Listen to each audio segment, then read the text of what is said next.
There's a weight that comes with managing England, not just the pressure of expectation and not just the relentless media scrutiny. It's something deeper than that. It's 60 years of hurt, a number so specific, so stubborn, so deeply etched into English football that it stops being just a statistic. It became the expectation. England gets close, they fall short. The criticism follows, and then 4 years later, they do it all over again. That was the story until now. Because something has shifted. A German with a decorated CV, a restless tactical mind, and absolutely zero interest in managing anyone's feelings has arrived and started dismantling the comfortable mythology of what an England squad is supposed to look like. I'm a competitor, I'm a challenger, and that is basically how I arrive in the US for this tournament. I'm hungry, I arrive with hunger, I arrive with excitement, and I arrive as a competitor and as a challenger. Reputations don't travel with Thomas Tuchel. Form does. Mentality does. Purpose does. And for the first time in a very long time, the England national team looks like it means business. Not next tournament, not in a few years, but right now, this summer at the 2026 World Cup in North America. So how did he do it? How does a manager walk into the most scrutinized job in English football, discard some of its biggest names without blinking, and come out the other side with a squad that looks genuinely capable of ending 60 years of pain? Let's get into that. To understand what Tuchel has built, you first have to understand what he walked into. Gareth Southgate spent 8 years reshaping England's relationship with itself. That's not nothing. He turned a fractured, ego-heavy dressing room into a functional unit, dragged them to a World Cup semi-final in 2018 and back-to-back European Championship finals in 2021 and 2024. He restored some dignity to the shirt, but dignity is not a trophy. And by the end, the problems were obvious to anyone watching. England under Southgate had become experts at not losing, and genuinely average at winning. The same conservative system, the same hesitant substitutions, the same sense that the team was being protected rather than unleashed. The 2024 Euros final defeat to Spain was the final verdict. A talented squad managed into mediocrity. The FA wanted a proven winner, someone who understood high-pressure tournament football at the highest level, someone who could handle the most scrutinized dressing room in English sport. The name that kept coming back was Thomas Tuchel. Before taking on England, Tuchel had already conquered Europe's biggest stage, leading Chelsea to a Champions League triumph in 2021. He also took PSG to 2 Ligue 1 titles and a Champions League final.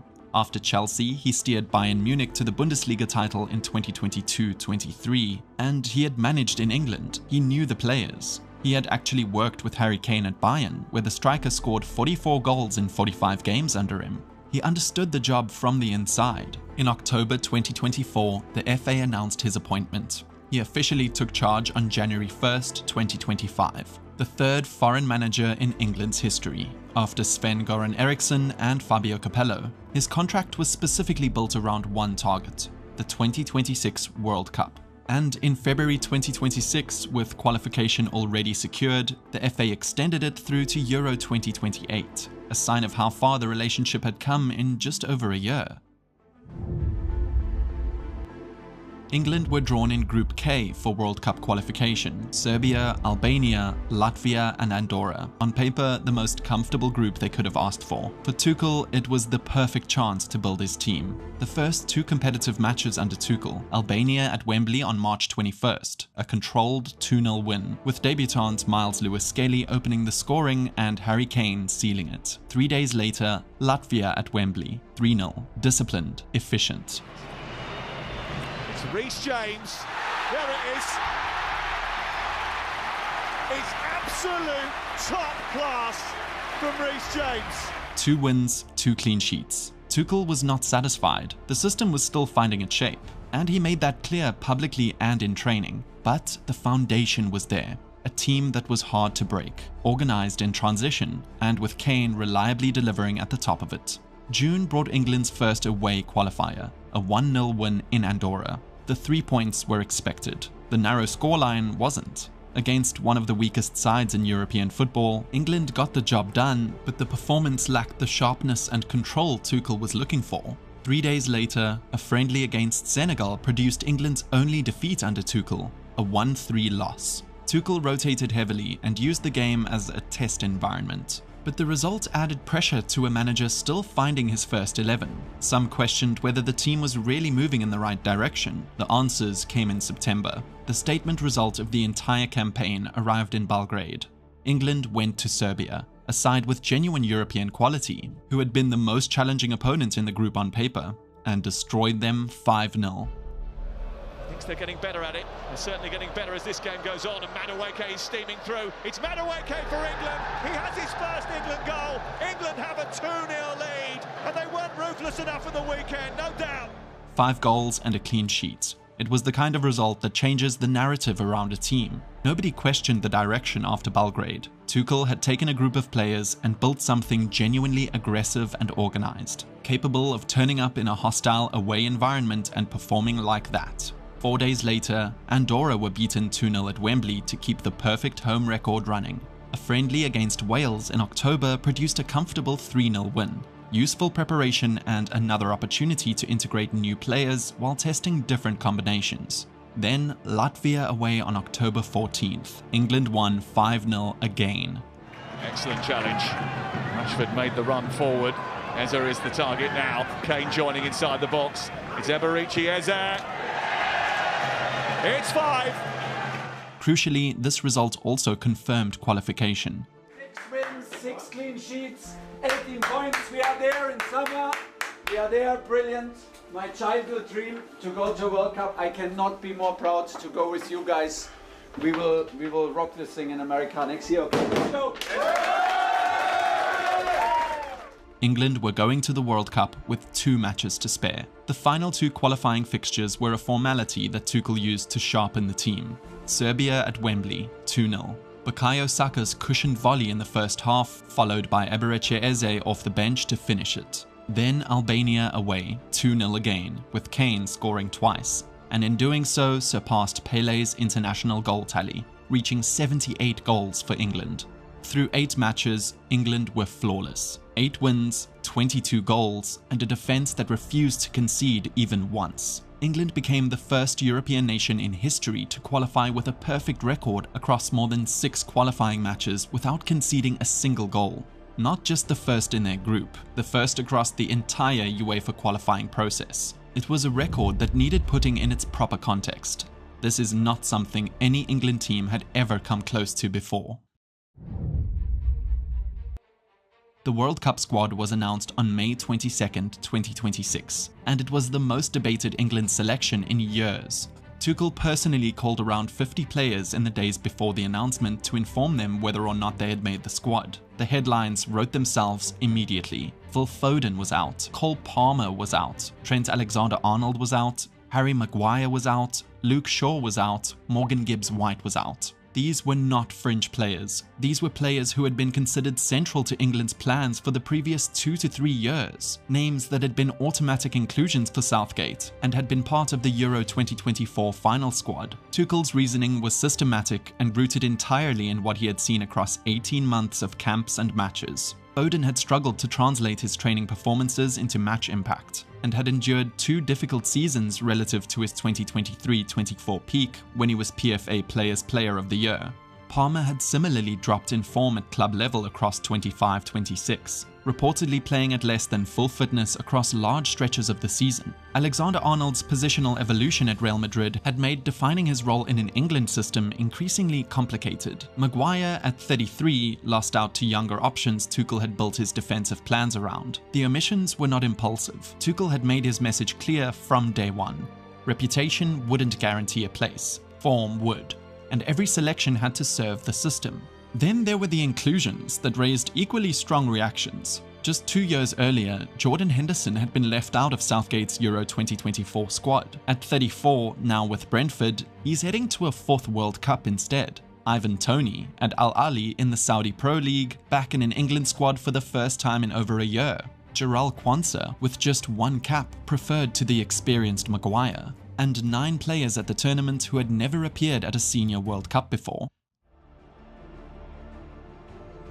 The squad reflected exactly what Tuchel had been building across 18 months. A team rather than a collection of names, with clearly defined roles, genuine depth at every position, and the right mix of experience and explosive youth. Jordan Pickford at Everton is England's undisputed #1, with 85 caps going into the tournament. He recorded 11 clean sheets in the Premier League this season, joined third most in the division. His shot stopping, his distribution, and perhaps most importantly his commanding presence in a high defensive line make him the right fit for how Tuchel wants England to play. He has kept goal in the previous 2 World Cups, Russia 2018 and Qatar 2022, and brings tournament experience that simply cannot be replicated. Dean Henderson at Crystal Palace has nailed down the backup position after a strong season at Selhurst Park, where he too kept 11 Premier League clean sheets this campaign. His consistent performances have made him a reliable option whenever England need him.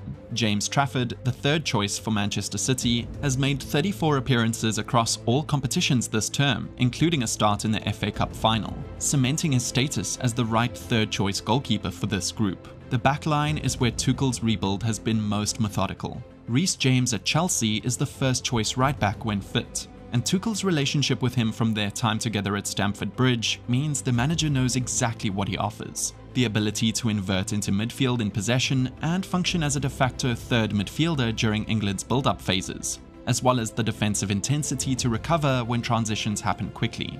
Jed Spence earned his place after a strong individual season at Tottenham, even as the team struggled. Able to play on both the left and right, he offers the kind of versatility Tuchel values. At centre-back, the 2 first-choice starters are Mark Guéhi and Ezri Konsa. Guéhi moved to Manchester City in January 2026 in a £20 million deal from Crystal Palace, where he had been captain and one of the best defenders in the Premier League for 3 seasons. The move came after Guéhi decided to not renew his contract, and City acted quickly to bring him in amid defensive injuries of their own. He brings composure on the ball, leadership, and the technical quality to play out from the back under pressure, exactly what Tuchel demands from a centre-back. Konsa at Aston Villa has been an ever-present in every Tuchel squad since January 2025, his versatility allowing him to cover both centre-back and right-back, giving Tuchel tactical options across the backline.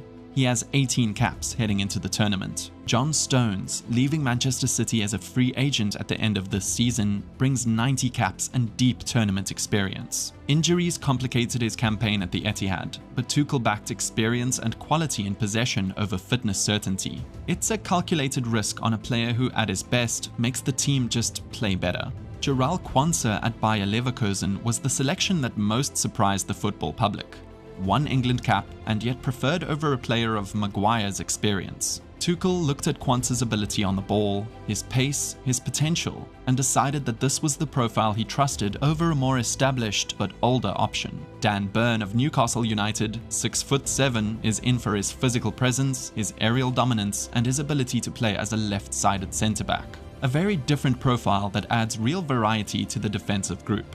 Nico O'Reilly at Manchester City is one of the breakout stories of the Premier League season. Versatile, tactically intelligent, capable of playing on the left back of a 4 or in midfield. His inclusion reflects Tuchel's preference for players who can fill multiple roles. Trevor Chalobah of Chelsea comes in as the late replacement for Livramento, making 34 appearances for the Blues across the season and understanding Tuchel's system from first-hand experience, given the German manager was at Stamford Bridge during Chalobah's development there. The midfield is where England have assembled something that looks genuinely elite. Declan Rice is the anchor, who just powered the Gunners to their first Premier League title in 22 years. Has become under Tuchel not simply a holding midfielder, but a controlling force capable of operating as a 6 or an 8, screening the defense when needed, driving forward when the moment is right, setting tempo from deep. He holds 74 caps going into the tournament, and is, according to both tactical analysts and the manager himself, England's most important player. Everything flows through Rice. Elliot Anderson of Nottingham Forest has been the engine room story of the Tuchel era. Few expected him to cement himself as a starting option so quickly when he made his debut for England in September 2025. Now, 7 caps later, he is a fixture. His pressing intensity, his aggression in the tackle, and his ability to win the ball and transition immediately are exactly the qualities Tuchel is building around. He's the type of player who makes a system work without necessarily grabbing the headlines. Kobbie Mainoo at Manchester United has had a season of genuine resurgence. After finding minutes increasingly scarce under Ruben Amorim, the club's decision to appoint Michael Carrick gave Mainoo the platform to rediscover his best. He drove United to Champions League qualification and forced his way back into England contention on form alone. 12 caps, tremendous composure in possession, and an ability to carry the ball through midfield lines, he gives Tuchel a technically different option alongside Rice. Jordan Henderson at Brentford is the most debated inclusion in the squad. 34 years old, 90 caps, his 4th World Cup. Left out of Euro 2024 entirely, Tuchel brought him back and has kept faith with him across the campaign. Henderson is not here to start at the World Cup. He's here for what he brings around the group, the experience of having been in these environments before, the leadership in the dressing room, the voice of someone who has won everything in club football. It will be a record-equaling appearance for Henderson, matching Sir Bobby Charlton's 4 World Cup campaigns. Jude Bellingham is the complexity of this squad in one player. The Real Madrid midfielder has 49 caps going into the tournament. He scored 7 England goals and made 6 England World Cup appearances before this tournament. He is, technically, one of the most complete midfielders in the world. And yet, his season at Real Madrid has been interrupted by injury, including a shoulder operation that cost him the opening months of the domestic campaign and inconsistent form. Tuchel left him out of multiple camps across the qualification period. Their relationship has been publicly tested, but Bellingham is in the squad, he's fit, and when England needs someone to change a game from nothing, to pick the ball up in a knockout match and produce a moment of individual brilliance that no system can manufacture, he is the man Tuchel will turn to. Morgan Rogers at Aston Villa is the player who has most clearly benefited from the new era. 10 goals, 6 assists across Villa's season in the Premier League. He can play as a 10, as a wide forward, or as a false 9. He has been central to what Tuchel has built. Versatile enough to fit wherever the system needs him, and productive enough to justify every minute he's been given. With 13 caps, he's one of the new faces of England football. Eberechi Eze at Arsenal, a Premier League champion this season. Arsenal ending a 22-year wait for the title, carries 16 caps and 3 England goals from the 2025 calendar year, second only to Kane. His close control, his vision, his calmness in tight spaces make him the kind of player who can unlock a defensive block when England need it most. With Palmer and Foden both absent, Eze is in pole position to start as England's number 10 in the group stage. The forward line gives England options that very few teams in this tournament can match. Harry Kane is the captain, the record goalscorer, and in the form of his life. 32 years old heading into the group stage, he's at his 3rd World Cup, equaling Billy Wright's record of appearing at the tournament 3 times. His Bayern Munich season produced 36 Bundesliga goals in 31 appearances as the club won the German title. Already England's all-time leading scorer, he entered the tournament with 79 goals in 114 caps, 8 of them coming across his previous 11 World Cup appearances. He stands on the verge of becoming England's all-time World Cup scorer, needing just 3 goals to overtake Gary Lineker's record of 10, and doing so at a rate that suggests it's not just possible, but likely. He is the reference point around which this entire system is built. The striker who can drop deep to bring others into play, finish chances with either foot or his head, and deliver when the pressure is at its absolute highest. Bukayo Saka at Arsenal holds 50 caps and 14 England goals. Despite Arsenal's title-winning season being demanding in terms of workload, Saka remains undisputedly Tuchel's first choice on the right side of the forward line. He's the player who has drawn the most consistent praise from the manager, and also the most consistent demand for more, with Tuchel publicly calling on him to contribute more goals and assists at international level to match what he does at club level. He's 24 years old and at his 2nd World Cup. Marcus Rashford at Barcelona has earned his place here through sheer performance. The Manchester United exile who was dropped from the Euro 2024 squad entirely has reinvented himself. First at Aston Villa on loan, then at Barcelona, where he has contributed 8 league goals and 7 assists for the La Liga champions, and 5 goals and 3 assists in the Champions League. He missed out on the last tournament. He's at this one, and the hunger that comes from having been dropped, having rebuilt, and having performed consistently enough to make it impossible to leave him out again is something you can't manufacture. He's one of 3 England players at their 3rd World Cup alongside Kane and Pickford. Anthony Gordon at Newcastle brings direct pace, the ability to play on either flank, and the versatility to operate as a striker if required. With 17 caps, he is one of the players whose natural athleticism perfectly suits the intensity Tuchel demands from his wide players. Noni Madueke at Arsenal, another Premier League champion, provides direct running, wide delivery, and an understanding with Saka built through their club partnership that could be a weapon in the final third. Ollie Watkins at Aston Villa is one of the best backup strikers at any tournament.